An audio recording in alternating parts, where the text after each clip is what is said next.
দেখো ক্লাস 9 এর একটি গুরুত্বপূর্ণ এমসিকিউ কি বলছে যে ক্রয় মূল্য ও বিক্রয় মূল্যের অনুপাত 10:11 হলে শতকরা লাভ কত? ক্রয় মূল্য বিক্রয় মূল্য অনুপাত 10:11, তাই না? তবে আমরা ধরে নিই ক্রয় মূল্য হবে 10 টাকা, তবে বিক্রয় মূল্য কত হবে?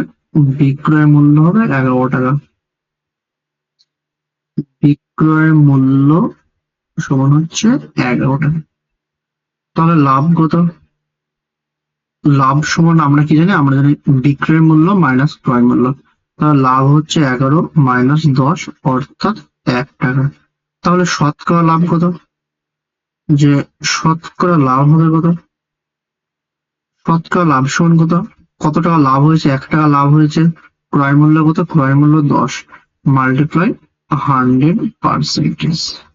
তাহলে 10 দিয়ে কাটলাম, এটা হচ্ছে 10 সমান হচ্ছে 10%। অর্থাৎ অপশন নাম্বার ডি আমাদের সঠিক উত্তর।